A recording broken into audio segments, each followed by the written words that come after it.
I want to talk about the bottom line. I'm going to set the stage for the rest of the day. And Travis, I'll run about 10 minutes into yours, so you can try 10 minutes into mine. We're frontline. Many of you in this room are frontline. We see it every day. We know what we're dealing with. Now let's talk about how we can do something. I'm going to use this clicker, and based on my age,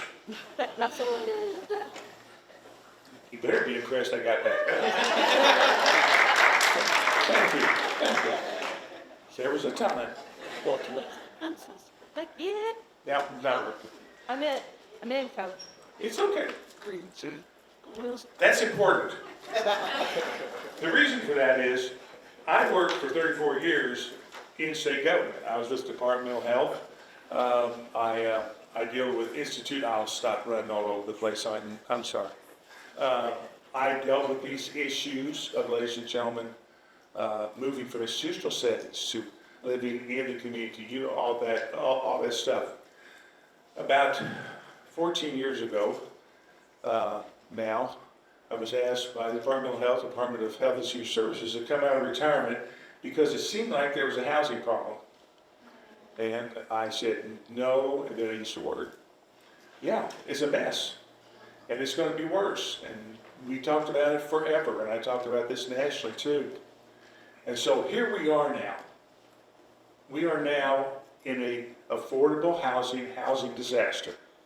So we got to figure out how we're going to get out of it. We consult with a lot of other states now.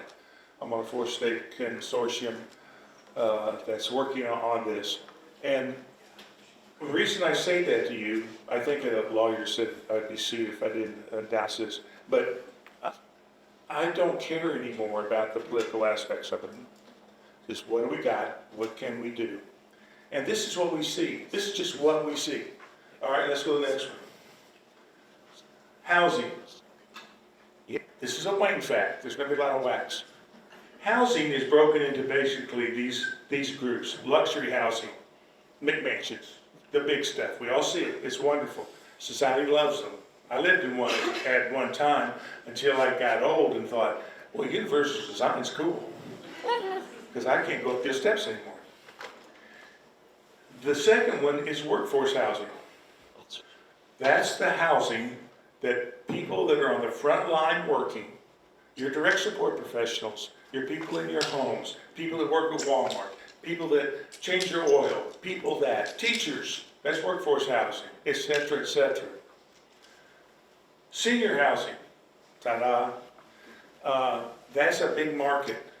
We are the biggest group of people in the United States. We can elect a president on our vote, just by number. We are not going to go to nursing homes.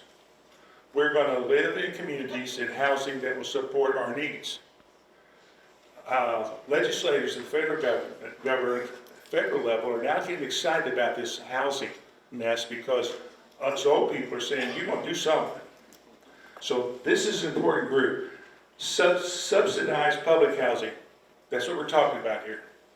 The majority of subsidized housing falls in LIHTC, falls in HUD.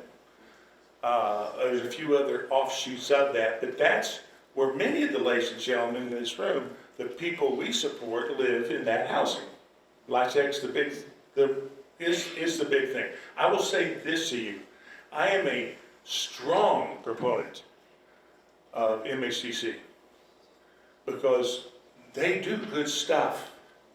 They really do try. And they provide a service that our state would not have affordable housing if it wasn't for it. When past governor, Governor Greydon, decided to take LIHTC off the table, he was defunding it. And I was on TV. I didn't call him any names I wanted to, but I was not happy. And I said that, and I told my wife that we're going to get a tax audit. The governor's you know, but he decided to take a different career path. And so we're back to affordable housing as a LIHTC program. And don't knock it, because if we didn't have it, we'd be in deep trouble. And then the last one is junk. Many of the ladies and gentlemen that is in our worlds live in junk. Subpar, sub-quality. I see people, I just met with a person not too long, long ago who needed help in a home modification so they can see to live in their home. And when I get there, the home modification was there was no floor in the house trailer bathroom. Next to the ground. And those people were supported individuals. So, let's go to the next one. I gotta move quick. This is about 2 hours worth of work. We're doing about 30 minutes. Now, we know about the 30% rule, right? HUD says, DEEC says, that 30% of your gross income for your utilities and the cost of your home is where you want to be, all right? If you're above that, you get into cost burden. If you get into 50%, you're extremely cost burden. Most of the people we're talking about here are in cost burden phase. Can we all say that? All right. Now, I'm going to go back to that. I'm going to go back to it. But that last slide, here's the statistics that can really scare us. Many, and I've got a number, but I can't remember it right now because I'm 74. But many of the people that are living in that luxury stuff are cost to burden. They are paying more than 50% of their income to live in their home. And that's going to be important later. Let's go to the next one. 122,075 extreme low income households are earning 30% or lower. In Missouri, 65% are spending more than half of their income. That's just on that one group. Okay, let's go to the next one. Why is it important? Let's go to the next one. This is important stuff to me. If people are cost burden, not just our ladies and gentlemen that we support, but just the society is cost burden, this is what happens to your town. And I've spoken to many communities. I was speaking to one in Utah about this. If they can't afford to live in that expensive home, if they can't afford to live in a workforce housing, if they can't afford to be in subsidized housing, then they have no money to spend on the community. Can't go to the show, can't go get groceries, can't go. And what that does is it lowers the sales taxes. It lowers things. So the city has less money to work with because the citizens can't afford to buy things. Citizens can't afford to go anywhere. It's a balancing act that you've got to have. There is a community close to you that I've been working with for a couple of years, and people ask me to come and work with them, and God knows why. But one of the problems they had was they said, we have, let me try it this way, employees in our community are not buying anything in our community. The taxes are off. And I said, well, here's why. You have no housing for the workforce. So they're going home, which is 30 miles away. Your tax money is going to that town. Tax money is going to that town. Until you have workforce housing, the workforce isn't going to spend any money here. And it starts making sense. Just easy. Go back to it. If you want, no, it's okay. I'm tired of listening to me too. Housing costs directly contribute to the economic impact of the city. The more expensive the houses, then it doesn't balance with the needs of the community. I'm going to tell you about Hilton Head. Not that I've ever lived there, but I went there, and interesting things, here's what I saw. I watched one day 12 school buses come into town, into that island, and it's swank. What is that? And I'm one of those kind of people. I start checking. They brought their workforce in on school buses and shipped them off in the evening because there was no housing for them. And the turnover rate, I'm working with a city right now, north of you. A major business wants to come in, vitalize their town completely, and they said no because there's no workforce. And why is there no workforce? Because there's no affordable housing. And there aren't many people that are going to drive 40 miles to work every day to work at Walmart. So it don't happen. Okay. Now, this is a national factor. We are becoming a rental society. Everything tells us that people are going to buy. They're going to rent. My children, who are that group, they don't want to buy.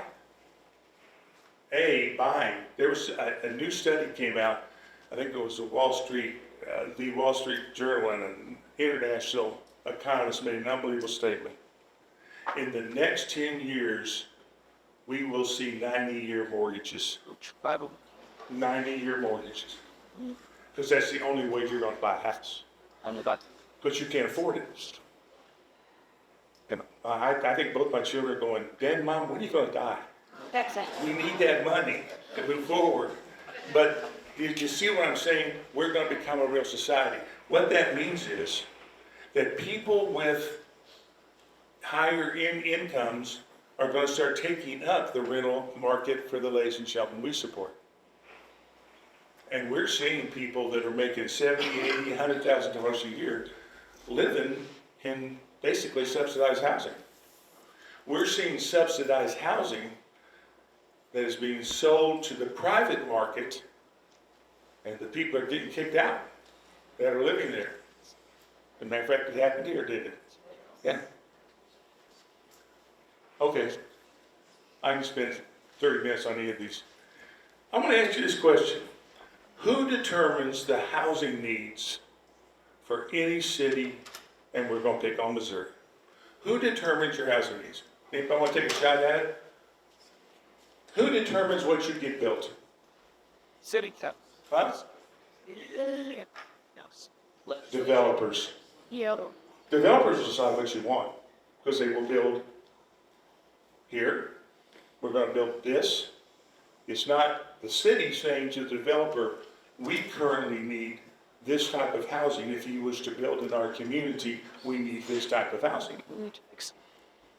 Branson, Missouri. They went crazy on housing. The Payne Stewart edition, I always love that beautiful place. They ended up with a whole bunch of property that no one wanted because it's not the Las Vegas of the Midwest. And the workforce is now trying to live in hotels, literally. So should the city, should you tell builders what we need, or builders tell you what you'll get? Question, you can answer yourself. Go ahead. Does housing development meet your needs?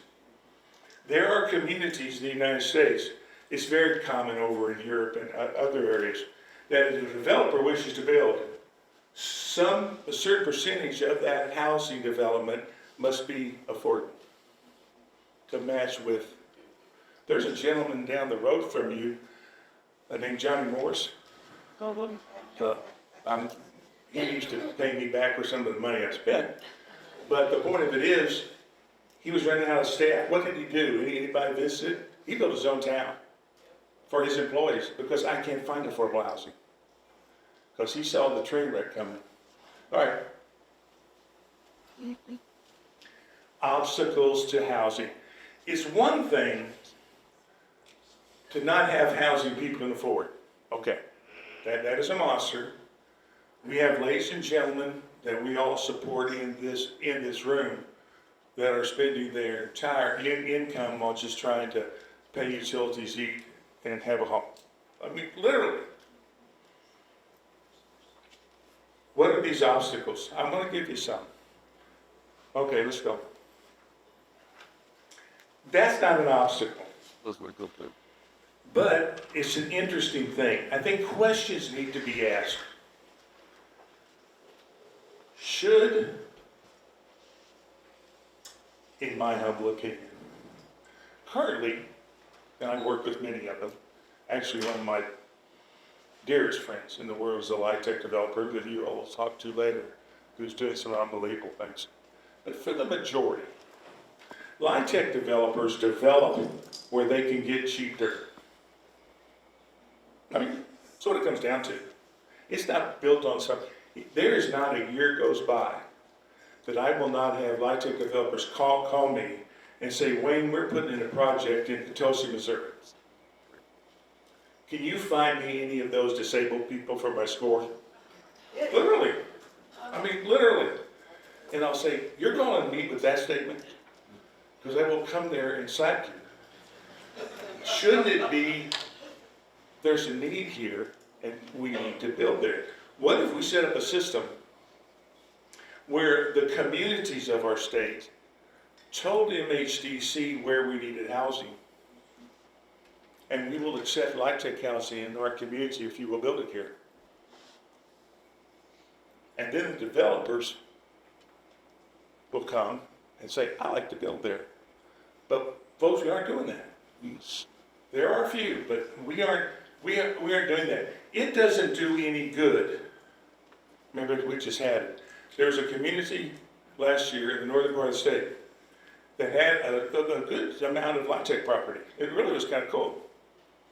And they worked with the LIHTC people. And a LIHTC developer called me and said, I'm going to build more there. I'm going to build one there. And I thought to myself, I did my numbers, and I said, why?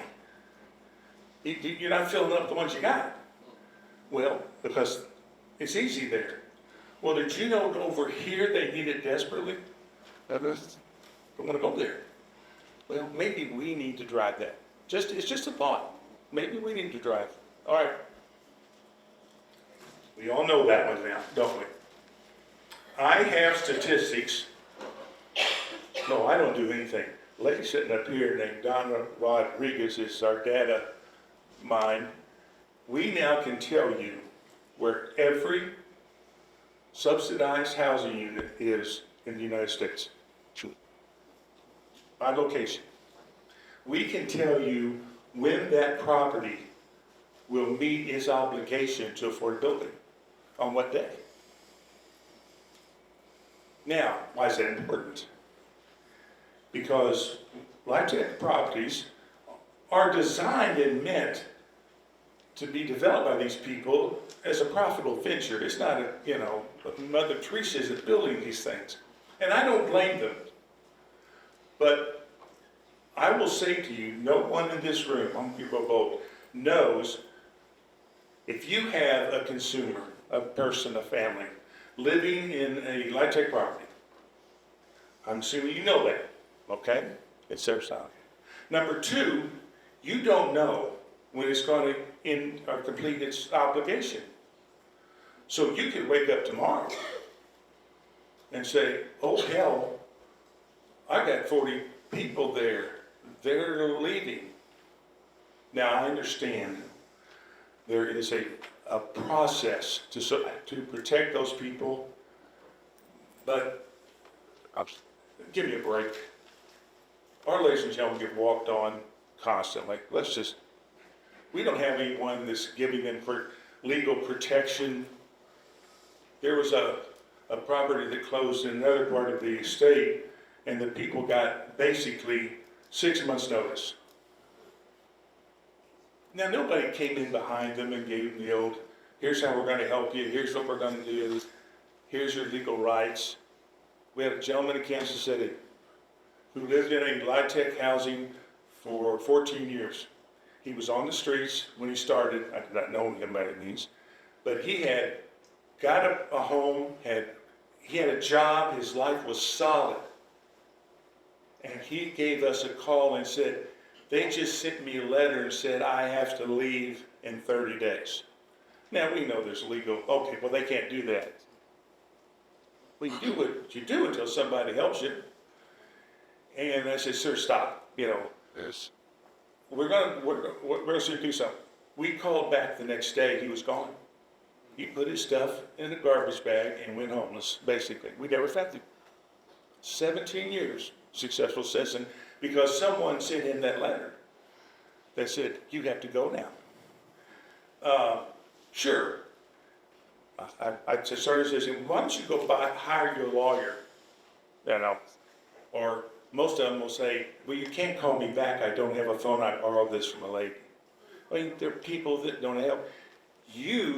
Most of you don't know where the people that you are supporting or living have the potential of losing their home. You've got to have a few years to get ready. Yeah. There are states that require the LIHTC developer to give notice, and most of them around 2 years, so that we can find somewhere else. In our state right now, whether you want to hear it or not, there is no affordable housing vacant. So if someone is losing their home, they have nowhere to go. Those 40 people that lost their home here in Springfield, there was nowhere for them to go. Even the shelters couldn't take them. They disappear. And then somebody's mad because we got these homeless people. So this is important, I think. We've got to do something. It's not bad people. It's not a bad system. It's just we got to work together. And there are developers. Remember, you've got one here in Springfield, Marie Carmichael. I'm going to pick on Marie. I love her. She's a dear friend. I have seen that woman literally not charge rent to a family who didn't have the money that month. I have seen her bring food over at Christmas. I mean, she cares, she hurts for them. And she takes the loss a lot of times. I know that personally. But there are other developers that literally are in it for the business. And I applaud them. That's not it. If I had an opportunity at 15 years to sell a property that I own for $25 million, I wonder what I'd do. I'm not being negative. I'm just saying this is what we're dealing with. Could we work with MHDC? Can we work with others to develop a cohesive plan so that the good work LIHTC has done doesn't get thrown away in 15 years? Okay, let's go. There's currently available 2,134 properties with 92,344 units active in public supported rental programs in Missouri. That's big time stuff. There's projected to be a reduction in the next 5 years of 18% of those properties. The projection right now, I believe, Donna, in the next 5 years, we're sitting around 10,000 homes. Am I in the ballpark at all? I know that's unfair. Let's pull up. That have the potential to be gone. That does not mean, by any stretch of the imagination, that a LIHTC developer is just going to sell their homes. No, they don't. Some of them keep them forever and do everything they can. Some of them get 4% tax credits to offset. And I have a really good friend who said to me, Wayne, I need at least 40 to 50 units to make a 4% tax credit work financially. And if he says I leave it. So my point is, we need to have a cooperative agenda with LIHTC developers to say, let us know ahead of time, because we have nowhere for them to go. In 2023, the shortage of rental homes accommodate extremely low income renters is approximately 114,000 in our state. That's how we've got. 85% of this group is spending more than half on their income. Many of the people that we support here are in that group. They're sitting there. Those are the numbers that the National Preservation Database is projecting for Missouri of loss in homes. I need to say it better. Potential loss of homes. They don't have to go. Listen. we are losing homes faster than MHDC can award new projects. You see where this is going? Okay. This next thing that we might ask Still. if people would work with us on, I'm sorry, I keep letting know I apologize. Means we keep it calm. I want to say this. Down. Yeah. If we could get, well, I'll give you an example. If a community is losing an MHDC project that's very vital for it, okay? Could we work with MHDC and say, would you make the priority of replacing the loss? It doesn't do any good if we lose a home in Springfield and you build one in St. Joe, who didn't ask for more. What if we just try to replace what we're losing? And even at that, MHDC doesn't have enough money to put a finger in the hole of the boat. So we have to do, we can keep talking about this or we can do something. This is a reflection of where it is by county. Greene County is the third one here. There will be a test later, so maybe some of you need to take notes on it. But Greene County sits here on losses. St. Louis and Jackson County are 1 and 2. So what's coming?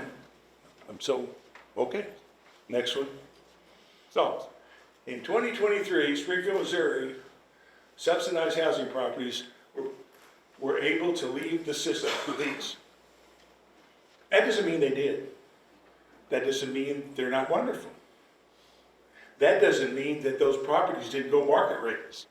No, I mean, And your people, it's very, very common now for us to get that call from a person, I don't know what to do, they just tripled my rent.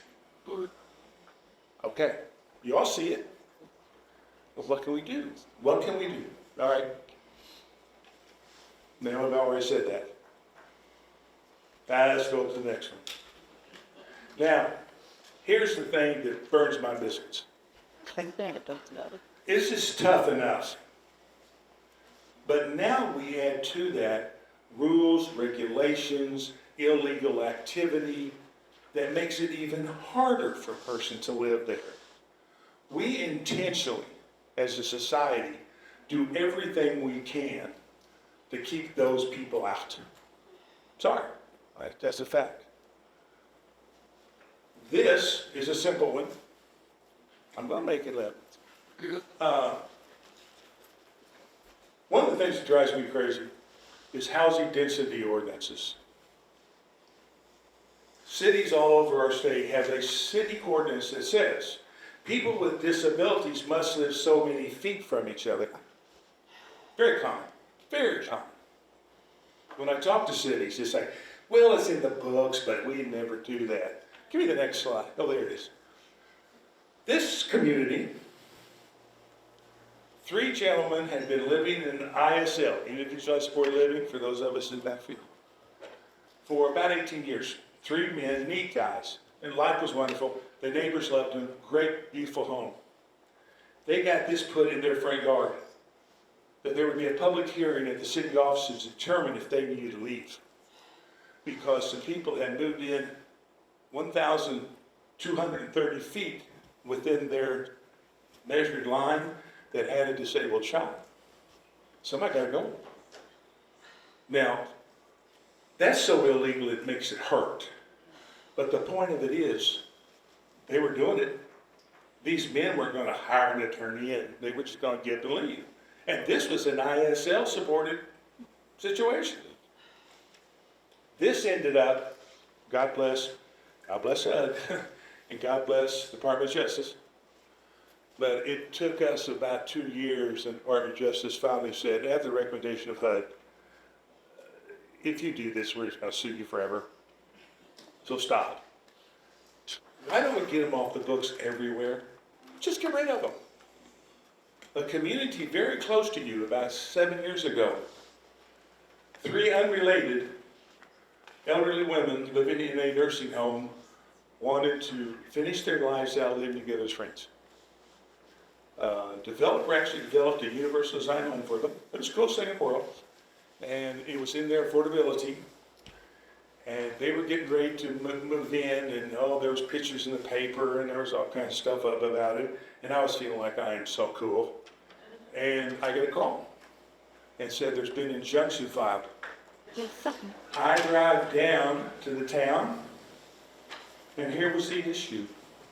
An old gentleman who was I can't use the word, who was an old attorney living on that block, didn't want those women on his block. Because when we went to the city council, or the city attorney, he went, oh my God, we're gonna be sued to death. Well, hell yeah. But B, to get rid of that law, they had to read it at the city council 1 month, read it a second time, read it a third time, and then the ladies got to move in their home. Get rid of the daggone thing. So folks, your community probably has them. Just know that. Get rid of it. Okay, let's go. No. I'm about to, Yeah. this is beyond Suck City. What's this up? Across our state, across the nation, to be honest with you, here's what's happening. You have a person that you're supporting wants to rent an apartment. They go to that apartment, and they would say, sir, I've saved up in a town like Springfield, it's probably $50 a month, application fee, $75, somewhere in that range. They don't have much money to begin with. I'd like to rent this home, I'm a good person. And they say, well, you must be vetted to make sure that you are a good person. I respect it. Then the person never hears back. Because those agencies that are overseeing that home will hold that apartment open for 30 days, 60 days, 90 days, 120 days, and take applications. And I can prove this is facts. And then they take that $50 times 150 people, and in our state, they get to keep that. Non-taxable income, because it's part of the service. You see what they're doing now? They're holding that open. And when it's all done, they lay out all 100 and pick one they want in the middle. And that first person was violated their fair housing rights, their civil rights, everything else. So, we have to stop this. We just have to stop it. And there's just no reason for it. We're working on it hard, but that's a hard thing legislators aren't real happy about that, because many of these companies and management companies are strong lobbies. So our people suffer. We got to fix this. Okay. Let's get down. We have no time. Passage. I think what I'm trying to say to you is, for the rest of this day, what are the things that are killing us on the front line? That are just killing us? What are the things that keeps a developer from developing? A good friend of mine last night said something to me that just blew me away, because I'm so naive. And he said, I want to build a big neighborhood. And I went to the city, and the water, stuff you have to pay to get the water, was $150,000 he had to put out of pocket. That city needs housing, so we're going to screw with the poor developer. There's a property that just got built. Well, I'll pick on these dates. If there are like properties that are getting built now where the city will waive their fees if you'll come. We had one in Slater, Missouri, little town, where the city, did he ever put that thing? I know, she got the red flag. Where they hooked up all the infrastructure for free because they needed affordable housing. Folks, things are possible. It's just possible. I'm going to quit there, because this can go on for hours, and you don't want to hear me for hours. But spend the rest of the day saying, how do we determine what's keeping us from winning this war? What's keeping us from the ladies and gentlemen that we support, seniors, from getting shafted by the system. I mean, I don't know what to say. And let's pick it out and let's go get it. So if you want to argue with me, last one, we deal a lot with the issue of the affordable housing and universal design. McCormick Marion is the one, the head of McCormick Marion, a big company, said to me in a meeting, let's just stop. Universal design is about a 1% uptick on costs. I mean, really. And number two, a universal design home can be built that doesn't cost any more than a record stick home. We just worked on a project, the entire home has no hallways in it. And it's beautiful. Well, you save money. So it's possible. It's possible.